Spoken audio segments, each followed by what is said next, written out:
안녕하세요. 개혁주의 스터디 바이블 밑줄 짝 성경입니다. 오늘은 야고보서 1장 4절에서 11절의 말씀을 공부하겠습니다. 우리가 지난번에 1장 2절부터 4절의 말씀을 공부했는데 이 1장 4절의 말씀이 1장 5절에서 11절의 말씀을 구체적으로 설명을 하고 있습니다. 인내를 온전히 이루라. 이 인내를 온전히 이룰 수 있는 방법이 1장 5절에서 11절에 제시되고 있습니다. 인내를 온전히 이루면 어떤 결과가 나타나냐? 조금도 부족함이 없게 된다고 말씀하십니다. 시편 23편에 여호와는 나의 목자시니 내게 부족함이 없으리로다 이렇게 말씀하셨죠. 그 부족함이 없는 것, 그것이 무엇을 뜻하는지 잠시 후에 자세히 살펴보도록 하겠습니다. 우선 인내라는 단어를 살펴보겠습니다. 인내라는 단어는 참다, 기다리다, 다음에 머물다 이런 단어에서 유래된 단어입니다. 그래서 이 인내라는 것은 참고 기다리는 거죠. 참고 기다리는 것. 근데 어떻게 참고 기다리냐? 그냥 나의 의지와 나의 힘과 내 능력, 그렇게 참고 기다리냐, 그것을 말하는지 이 성경에서는 의문을 던지는 겁니다. 우리는 어떻게 이 참고 기다려야 되는지, 그것이 1장 5절에서 11절에 나타납니다. 그 방법이 뭐냐면은 기도하라는 겁니다. 기도. 참고 기다리는데 그냥 무작정 기다리는 것이 아니라 하나님의 뜻을 생각하면서 기도하면서 하나님께서 내게 주시는 능력 안에서 참고 기다리라고 말씀하십니다. 그러면은 인내를 온전히 이룰 수 있다라는 것을 말씀하십니다. 그 모범이 누구냐면은 선지자들을 모델로 삼아서 너희가 참고 견디라 이렇게 말씀하십니다. 야고보서 5장 10절의 말씀을 한번 보겠습니다. 야고보서 5장 10절에 보면은 형제들아 주의 이름으로 말한 선지자들도 고난과 오래 참음의 본을 삼아라 이렇게 나와 있죠. 선지자들로 믿음의 많은 선배들 이런 선지자들을 통해서 고난과 오래 참음의 본을 삼으라고 말씀하십니다. 이런 시험과 고난에 왔을 때 선지자들이 어떻게 이러한 고난과 시험을 참고 견뎌서 이겨서 승리했는지를 그 본을 삼으라고 하는 것입니다. 그리고 마태복음 5장에도 나와 있습니다. 마태복음 5장 12절에 보면은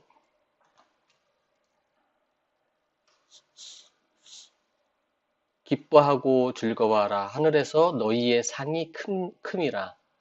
너희 전에 있던 선지자들을 이같이 핍박하였느니라 했잖아요. 선지자들이 이렇게 핍박을 받았는데 참고 견뎠기 때문에 하늘에서 상이 크다고 합니다. 이 본을 받아서 선지자들이 이기고 그 고난을 극복한 것처럼 너희도 똑같이 인내함으로써 하늘에서의 상이 큽니다. 상을 받을 수 있다는 것을 말씀하시고 있습니다.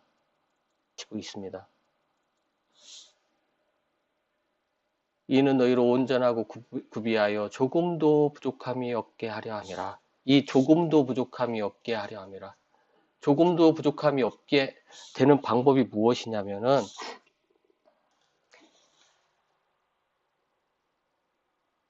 12절에 나와 있습니다. 주께서 자기를 사랑하는 자들에게 약속하신 생명의 면류관을 얻게 된다고 말씀하십니다. 조금도 부족함이 없는 상태가 뭐냐면 생명의 면류관을 주신다는 말씀이십니다.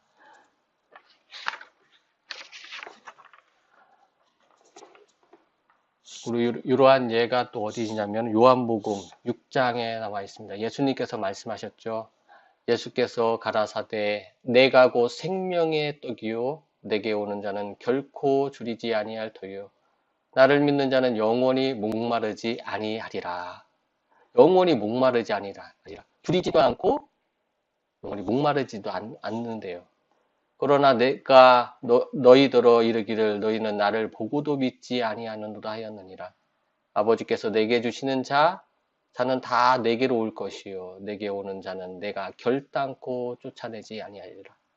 내가 하늘에서 내려온 것은 내 뜻을 행하려 함이 아니요 나를 보내신 이의 뜻을 행하려 함이니 나를 보내신 이의 뜻은 내게 주신 자 중에 내가 하나도 잃어버리지 아니하고 마지막 날에 다시 살리는 것 이것이니라. 내 아버지의 뜻은 아들을 보고 믿는 자마다 영생을 얻는 이것이니 마지막 날에 이를 다시 살리리라 하시니라. 예수님께서도 직접 말씀하셨죠. 마지막 날에 다시 살리시는 것, 영생을 주시는 것, 이것이 똑같은 의미죠. 생명의 면류관, 생명의 면류관을 얻는 것입니다. 조금도 부족함이 없는 상태가 무엇이냐면은 이 영생을 주신다는 거예요. 우리에게. 마지막 날에 하나님께서 인정하셔서 영생을 주신다는 거죠. 영생. 조금도 부족함이 없는 상태. 현 세상에서의 물질적이나 경제적인 그다음에 세상에서의 권력 그런 것에서의 부족함이 아니라 영생을 주신다는 거예요. 영생. 생명의 면류관.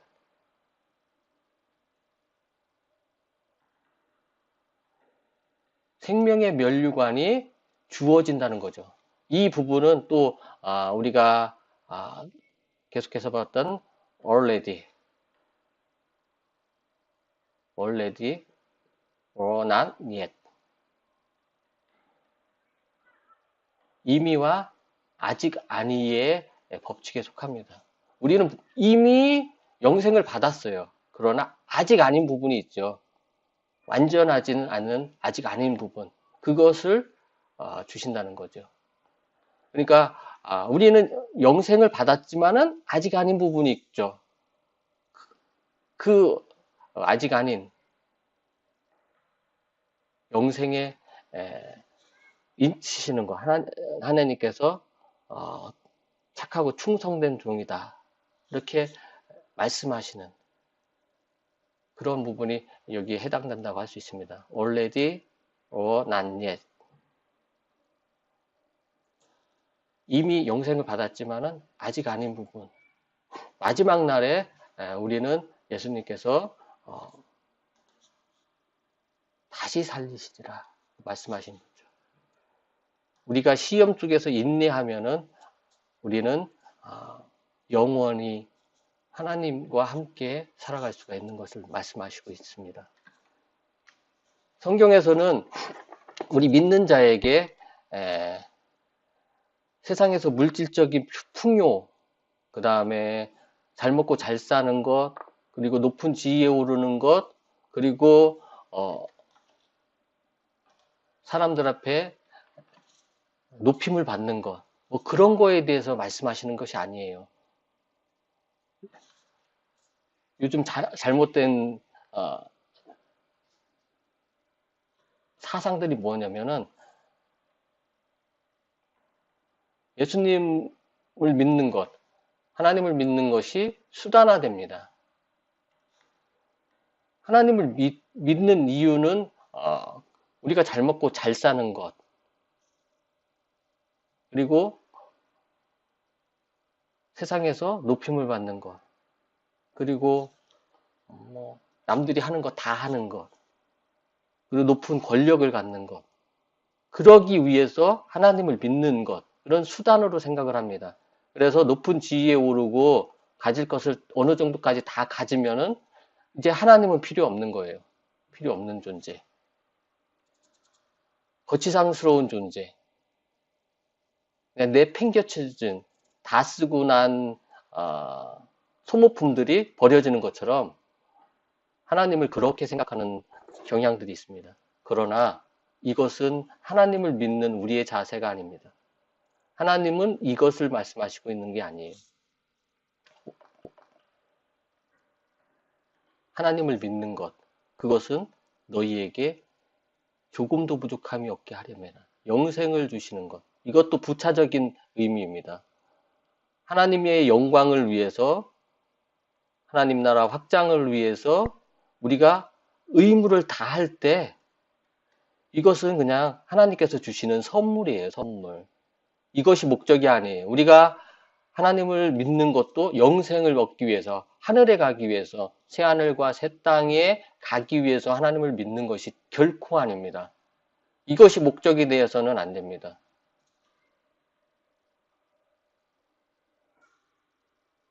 사람들이 전도할 때 그렇죠. 예수님 믿으면 천당 간다, 천국 간다 이렇게 전도를 하죠. 물론 그러한 부분도 있죠. 그러나 올바른 것은 그게 아니에요. 우리가 인간으로서 피조물로서 우리가 해야 될 도리는 무엇이냐? 하나님의 영광이다. 우리는 피조물이기 때문에 하나님의 자녀이기 때문에 당연히 해야 되는 것이 하나님의 영광과 하나님의 나라 확장의 의무를 다하는 것이다. 우리가 하나님을 모른다고 하면 안 된다. 우리는 하나님의 자녀이기 때문에 이러한 의무를 다 해야 되는 것이 우리가 하나님을 믿어야 되는 이유다라고 설명을 해야 됩니다. 그럴 때 이런 의무를 다했을 때 하나님께서 우리에게 주시는 것이 이 영생이에요. 영생. 우선순위가 바뀌었죠. 우선순위가 우리가 영생을 얻기 위해서 하나님을 믿고 그러니까 고마워서 하나님께 영광을 돌리고 하나님 나라 확장을 위해서 노력하는 것이 이게 결코 아닙니다. 우리가 하나님의 영광과 하나님 나라 확장을 위해서 우리가 가지고 있는 우리에게 주어진 의무를 다했을 때 하나님께서 우리에게 주시는 선물이 영생인 거예요. 우선순위가 뒤바뀌어서 우리가 신앙생활을 하면은 나중에는 하나님이 필요 없는 존재가 됩니다. 우리가 그러한 나의 욕구를 다 충족을 시켰을 때는 하나님이 더 이상 필요가 없는 존재죠. 그렇기 때문에 이러한 우선순위 문제에 있어서 우리는 꼭 짚고 넘어가야 됩니다. 그리고 우리의 생각 속에 뼛속 깊숙이 그 자리를 잡아야 돼요. 우리가 살아가는 이유와 목적이 웨스트민스터 대유리문답에 보면은 첫째 되고 가장 높은 목적이 뭐냐면은 하나님의 영광이에요. 그렇게 말씀하고 있잖아요. 하나님의 영광과 그의 뜻을 높이는 것. 그것이 우리의 첫째 되고 가장 높은 목적입니다. 1장 5절 너희 중에 누구든지 지혜가 부족하거든. 갑자기 이상하죠. 문맥이 바뀌는 것처럼 나오잖아요. 조금 더 부족함이 없게 하려 함이라. 그러면서 갑자기 1장 5절에 너희 중에 누구든지 지혜가 부족하거든. 문맥이 완전히 바뀐 것처럼 느껴지죠. 그러나 이건 문맥이 바뀐 것이 아닙니다. 인내를 온전히 이루라. 이런 너희를 온전하고 구비하여 조금도 부족함이 없게 하려 함이라. 그런데 이 부족함이 없게 하는 방법이 뭐냐? 그 부족함이 없게 하려면 지혜가 필요해요. 지혜. 이 시험을 이길 수 있는 지혜. 이길 지혜가 필요한데 이 지혜가 부족하면 어떻게 해야 되냐면은 하나님께 구하라는 것입니다. 이게 골자예요. 시험을 이길 지혜가 없으면은 우리는 인내할 수도 없고 그 시험을 이길 수도 없고 통과할 수가 없습니다. 그렇기 때문에 지혜를 달라고 하는 거죠. 너희 중에 누구든지 지혜가 부족하거든 모든 사람에게 후히 주시고 꾸짖지 아니하시는 하나님께 구하라. 그리하면 주시리라. 하나님께 구하라. 이 지혜, 하나님께서 주시는 지혜예요. 하나님에 대한 지혜. 이 대상들이 누구였냐면은 우리가 개론에서 살펴봤듯이 개종한 유대인입니다. 개종한 유대인. 개종한 유대인 기독교인들. 그래서 유대교적인 잘못된 지혜들이라든가 제사라든가 율법적인 행함들, 그리고 두 번째는 교회 공동체 내에서의 갈등입니다. 갈등들. 그리고 외부적인 박해. 이러한 것들에 대해서 이런 것을 이길 수 있는 이런 부분이 뭐냐면은 이 본론 부분에 해당되겠죠. 야고보서의 본론 부분. 이러한 시험을 이길 수 있는 지혜를 달라고 우리가 기도해야 되는 거예요. 그랬을 때 우리가 지혜롭게 이러한 시험을 온전히 이길 수 있는 것입니다.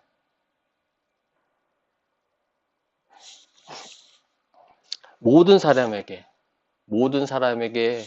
여기에서 이 모든 사람이라고 해서는 문자 그대로 바라봐서는 안 됩니다. 모든 사람은 모든 인류 전체를 말하는 것이 아니에요.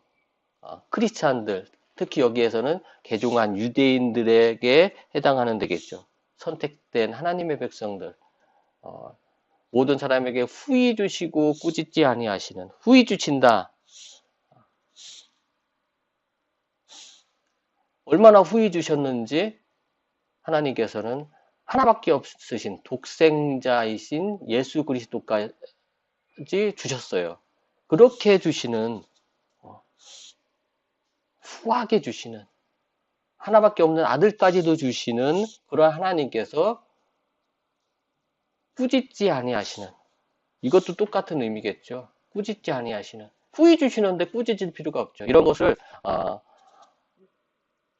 성경 유대교적인 방법이 뭐냐면은 문학적인 방법은 병행법적인 방법이라고 합니다. 적인 방법. 열거법이죠. 우리나라로 말하면 열거법. 이렇게 계속 나열하는 거죠. 예를 들어서 혼과 영과 골수와 관절 뭐 이런 식으로 열거하죠. 이렇게 열거하면서 강조하는 것. 이러한 것을 병행법적인 표현입니다. 후히 주시고 꾸짖지 아니하시는 같은 표현이죠. 후히 주시고 꾸짖지 아니하시는 것. 그러니까 모든 사람에게 그냥 주시는 거예요. 하나님의 뜻에 맞는다면은 그러하면 하나님께서 그리하면 주시리라 그랬죠. 이게 우리가 또 이런 부분에서 기도의 방법을 또 좀 생각을 해야 됩니다. 기도는 누구의 뜻을 생각하는 것이냐면은 하나님의 뜻이에요. 하나님의 뜻이 무엇인지 분별하는 것. 그것이 기도입니다. 우리는 우리의 뜻을 분별합니다. 잘못된 것이 나의 기도의 제목은 미리 정해져 있어요. 그리고 어떻게 해야 될 것이라는 계획까지도 다 세워져 있죠. 그리고 하나님께 기도합니다. 하나님 이렇게 해주세요. 꼭 이렇게 해주세요. 그러면은 하나님께서 후히 주시고 꾸짖지 아니하시니까 주시겠죠. 이렇게 기도를 합니다. 그러나 이것은 나의 뜻이지 하나님의 뜻이 아닙니다. 나의 뜻일 뿐. 하나님의 뜻이라는 것은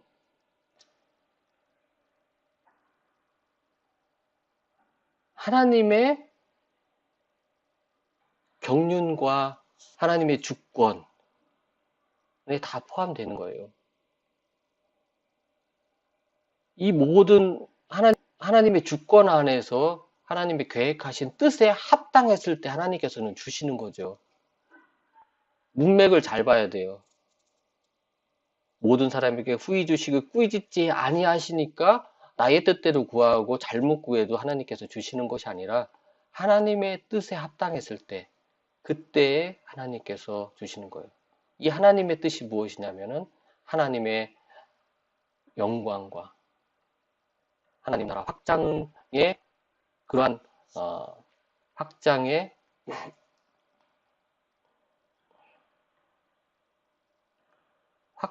관련된 뜻입니다. 이 뜻 안에서 구했을 때 하나님께서 주시는 거예요. 넉넉히 후히 주시는 그렇게 해주시는 것이죠. 하나님의 뜻과 관련이 없은 하나님 제가 우리나라의 총리가 돼야 되겠습니다. 왜냐하면은 제가 잘 먹고 잘 살고 좀 사람들에게 명망이 있게 느껴지고 그리고 우리 집안을 일으켜 세워야 되기 때문에 총리가 돼야 되겠습니다. 대통령이 돼야 되겠습니다. 이렇게 기도하면은 이것은 나의 뜻이에요. 하나님, 제가 총리가 돼야 되겠습니다. 왜냐? 하나님의 나라, 하나님의 뜻을 이루기 위해서 많은 사람들에게 이 나라가 기독교적으로 올바르게 서고 하나님의 뜻을 넓혀가고 이 세계 가운데서 많은 나라에게까지 복음을 전하기 위한 자리에 서게 하기 위해서 제가 대통령이 돼야 되겠습니다. 총리가 돼야 되겠습니다. 그것이 하나님의 뜻이라면은 저를 이렇게 대통령이나 총리로 세워주세요. 제가 높아지고 그리고 제가 그런 권력을 갖고 싶어서가 아니라 하나님의 그러한 뜻, 예수 그리스도께서 순종하시면서 뜻이 하늘에서 이룬 것처럼 땅에서도 이루어지기를 원하시는 마음을 저도 실천하고 싶습니다. 그러니까 그것이 하나님의 뜻이라면은 저에게 그러한 자리를 주세요. 이렇게 기도할 수는 있어요. 그래서 우리가 기도할 때 하나님의 뜻과 나의 뜻이 무엇인지 올바로 분별할 수 있는 그러한 지혜도 구해야 되는 줄 압니다. 1장 6절 하나님께 구하는 방법이 나와 있습니다. 오직 믿음으로 구하고 조금도 의심하지 말라. 의심하는 자는 마치 바람에 밀려 요동하는 바람 물결 같으니 이렇게 말씀하십니다. 믿음과 의심을 대조해서 말씀을 하고 있죠. 믿음으로 구하면은 하나님께서는 주신다는 거죠. 그런데 조금도 의심하지 말라. 그러니까 의심하는 자는 1장 7절에 죽게 얻기를 생각하지 말라 이렇게 말씀하고 있죠. 믿음으로 구하는 자에게는 주시지만은 의심하는 자에게는 주시지 않는다라는 거죠.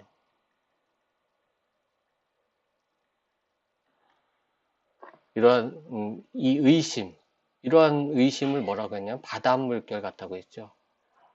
이걸 비교하면서 비유적으로 설명을 하겠죠. 의심하는 사람은 마치 바람에 밀려 요동하는 바닷물결 같으니 왔다 갔다 하는 마음. 이 마음을 말씀하고 있습니다. 이 의심의 마음, 바닷물결처럼 왔다 갔다 하는 마음은 두 가지 마음이죠. 자기 중심적인 마음, 중심의 마음과 하나님 중심의 마음, 하나님 중심의 마음이죠. 어느 때는 하나님 중심으로 생각하고 어느 때는 자기 중심으로 하는 거죠. 이렇게 봤을 때는 하나님께서 주실 것 같은데 어느 때 보면은 하나님께서 안 주실 것 같고 왔다 갔다 하는 마음. 이런 자에게는 하나님께서 주시지 않는다고 말합니다. 죽게 얻기를 생각하지 말라. 두 마음을 품어. 두 마음. 아까 말씀했죠. 자기 중심의 마음과 하나님 중심의 마음. 모든 일에 정함이 없는 자로다. 자기 중심의 마음은 버려야 되는 겁니다. 하나님 중심의 마음으로 갔을 때 이런 자에게는 하나님께서 주신다는 거였죠. 1장 9절, 10절 갑자기 낮은 형제, 부한 형제에 대해서 나옵니다. 이것은 그렇다고 해서 문맥이 바뀐 것이 아니라 이 기도에 대해서 기도에 지혜를 얻을 때 낮은 형제와 부한 형제에 대해서 예로 들어 설명을 한 겁니다. 예. 낮은 형제, 여기서 낮다는 것은 가난하다, 비천하다. 가난한 형제는, 부한 형제는 부유한, 부자를 말하죠. 낮은 형제는 자기의 높음을 자랑하고 부한 형제는 자기의 낮아짐을 자랑할지니 좀 역설적으로 표현하고 있죠. 역설적으로. 이는 풀의 꽃과 같이 지나감이라. 이렇게 하고 있죠. 해가 돋고 뜨거운 바람이 불어 풀을 말리우면 꽃이 떨어져 그 모양이 아름다움이 없어지나니 부한 자도 그 행하는 일에 이와 같이 쇠자나리라. 그러니까 부자는 자랑하지 말라는 거예요. 왜냐? 풀의 꽃과 같다. 풀의 꽃. 예, 풀이라는 건 하찮은 거죠. 우리가 풀의 꽃은 유심히 보지 않잖아요. 뭐 시인이라든가 뭐 감성적인 사람은 그렇겠지만 물론 풀의 꽃이 예쁜 꽃들도 많이 있죠. 그러나 우리가 풀의 꽃을 그렇게 눈여겨서 보지 않습니다. 풀의 꽃 그냥 조금 하찮은 존재죠. 길거리에 있어서 사람들에게 밟히는 그러한 꽃이죠. 그러한 꽃이 뜨거운 해가 지면은 그 아름다움이 사라지는 거죠. 부한 자도 이렇게 된다는 거예요. 풀의 꽃, 하찮은 풀의 꽃처럼 그렇게 사람들에게 밟히는 존재, 하찮은 존재가 되니까 너희는 그 부함을 자랑하지 말라 이렇게 얘기를 하는 거죠. 낮은 형제, 가난한 자는 자기의 높음을 자랑하라. 이 높음, 가난한 자는 자신의 그 믿음을 자랑하라는 거예요. 믿음. 시련을 그런 시련이 왔을 때 인내하는 그런 믿음을 말하는 거죠. 이 낮은 형제는 누구를 의미할까요? 기독교인들을 의미합니다. 기독교인. 나는 하나님의 말씀대로 살아가고 하나님의 뜻에 순종해서 살아가기 때문에 지금의 모습이 좀 초라해 보일 수 있어요. 뭐 예를 들어 설명하면은 어, 어, 나는 믿음을 지키기 위해서 현재의 조금 초라한 모습, 세상에 내세울 것이 없는 모습이지만은 어, 친구를 만났더니 이 친구는 좋은 차, 뭐 벤 무슨 차, 뭐 비 무슨 차 이런 차를 끌고 왔어요. 그래서 세상적으로도 지위가 있고 많은 사람들이 알아줄 만한 사람. 그러나 하나님을 믿지 않는 사람. 그 친구를 봤을 때 내가 작아져요. 저 친구는 저 정도 되는데 나는 무엇인가. 괜히 위축되고 그런 그런 생각이 들 때가 있죠. 그러나 그렇지 말라는 거예요. 그거는 세상적인 기준이지 하나님의 기준이 아니라는 거죠. 세상의 관점으로 봤을 때는 부한 사람, 이 사람, 세상적으로 권력이 있고 뭐 좀 내세울 만한 사람이 있어 보이지만 이것은 하나님의 관점이 아니라 세상의 관점이라는 겁니다. 물론 가난하다고 해서 믿음이 좋다는 것은 아니죠. 그러나 이 낮은 형제라는 의미는 믿음을 지키기 위해서 가난이 따라오는 거죠.